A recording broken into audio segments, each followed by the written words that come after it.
A Fox Spirit's Guide to Sleeping with Men Audiobook Chapter 6. It's okay even if he wasn't a scholar, and I won't listen to you.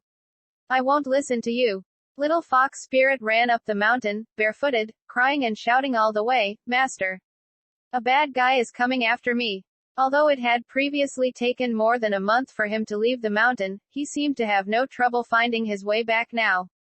Shutting his eyes in fear, he fumbled around blindly and made it home somehow in no time at all. As soon as he saw the familiar shape of his house, he threw all manners to the wind.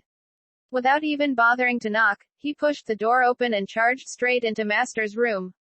A brief moment later, he was thrown out again. Master had returned Little Fox Spirit to his original form and tossed the little fellow out of the house by his large furry tail.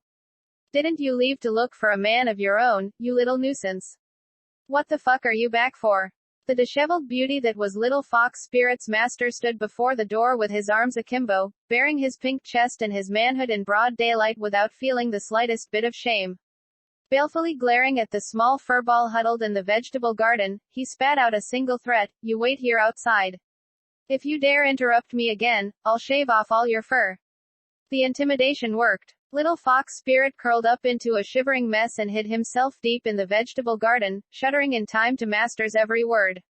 Despite feeling very aggrieved and sorry for himself, he dared not even show his head. Only after Master had slammed the rickety door shut once more did the little fox come out from his hiding place under the cauliflowers, his mouth drooping piteously in sorrow. Boo-hoo. Neither allowed into the house nor permitted to make any noise, Little Fox Spirit could only huddle on a tiny stone bench and weep his heart out after changing back to human form. As he cried, he sobbed to himself, the stinky priest only wants to catch me, and Master doesn't want me anymore. Master stopped loving me after he found himself a man. I'm so pitiful. Hey. Following the trail of Little Fox Spirit's tiny footsteps, Wu Tian arrived at the wooden hut. The air was thick with the obscene, bewitching scent of debauchery.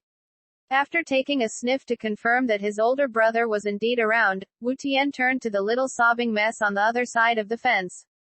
The little fellow was so distraught he'd even forgotten to keep away his fox ears. Just as Wu Tian was about to ask the crybaby what on earth he ran away for, the man was cut off by a scream before he could even say a single word. Ah, the stinky priest is here. This time, Little Fox Spirit was truly terrified. Frightened out of his mind, he reverted to his original form with a poof and scooted immediately under the stone bench, where he curled up into a ball of floof, leaving only his round little butt trembling on the outside. Even the smallest disturbance was enough to spook him into nearly peeing or pooping himself. Only when he heard the sound of Master approaching, cursing and swearing, did he dare to crawl out of his little nook. As soon as he saw Master's trouser legs, Little Fox Spirit leapt forward and climbed his way up, from the trousers to the shoulder barely covered by an unbuttoned shirt, before pouncing at last onto Master's head. Master. Although he was still afraid of being scolded, he was much more afraid of being caught and subdued by the demon catcher. But Little Fox Spirit never expected Master to treat him this way instead. Not only did Master not protect him, Master even tossed his round furry body into the arms of the stinky priest as soon as he saw the man passing through the gate in the fence. Do you know how much effort it took me to get rid of this little nuisance? I've barely gotten any fun underway with your brother and here you are, driving him straight back to my place. Wu Tian tucked the flailing bundle of floof securely against his chest and rolled his eyes at the irate beauty standing before him. It's not like I have any choice either. If it wasn't for the fact that he'd forgotten the keys to their home, Wu Tian would never have come looking for his brother. But the trip was not a waste after all, he'd managed to find himself a little cutie along the way. Staring daggers at Wu Tian, the beauty yelled in the direction of his room, Wu Fa. Your younger brother is here to pick up the keys from you. Then, he turned away gracefully and sashayed back to the hut, complaining in a muffled voice, can't you leave him a spare in the garage or something? Watching his master return to his room to resume his romp with his man, Little Fox Spirit became overwhelmed with despair. Trapped by the hand on the furry scruff of his neck, distraught beyond the point of tears, the little thing began sneaking pitiful glances at Wu Tian out of his reddened eyes. Please let me go. I just became a spirit not too long ago. I'm still a baby. I haven't hurt anyone. Little Fox Spirit's words turned into sobs, I'm a good boy. But Wu Tian paid him no mind. He merely wrapped the little fellow up with his jacket, caught the keys thrown from the room by his brother, made his way back down the mountain, and stuffed the furry bundle into his waiting car. Little Fox Spirit knew all about the horrible fates of captured demons. According to the stories he had read, such demons were always turned into pills for sale by the priests who caught them. As the car drove further and further away from his home, Little Fox Spirit finally poked his fluffy head out from the clothing. Trembling with fear, he called out, "Scholar."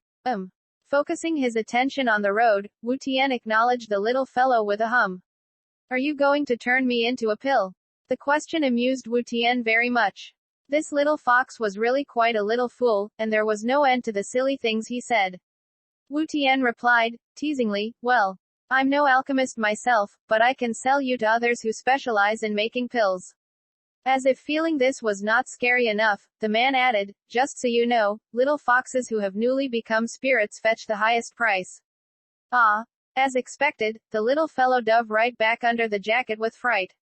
Even when Wu Tian reached over to scoop him up at last, he could not stop trembling like a shaking sieve. Although Wu Tian was very gentle as he hugged the furball to his chest, and the embrace was very warm, Little Fox Spirit was still very sad. "Can you please not sell me off? I didn't do anything bad." Didn't do anything bad. Wu Tian was in an excellent mood. Holding the steering wheel with one hand, he ruffled the little fox's soft, milky yellow fur with the other. "You seduced a scholar, didn't you? Isn't that doing something bad?" "Ah, what nonsense. But you're not a real scholar. You're a stinky priest. I'm still in school, though. Doesn't that make me a scholar as well?" Wu Tian continued teasing him on purpose. "Not only did you seduce a scholar, you even bedded the scholar. That's clearly a bad thing that you did, isn't it?" "No, it isn't." Little Fox Spirit rushed to refute the accusation. He struggled out of Wu Tian's arms, climbed into the front seat, and plopped himself down with his butt towards the man, looking as if he were very angry. A long while later, perhaps he was cowed by the thought of being sold off, Little Fox Spirit turned his head around furtively to peer at Wu Tian. He tried to explain himself. Fox spirits are born to seduce men. Fox spirits who don't want to bed men are not proper fox spirits.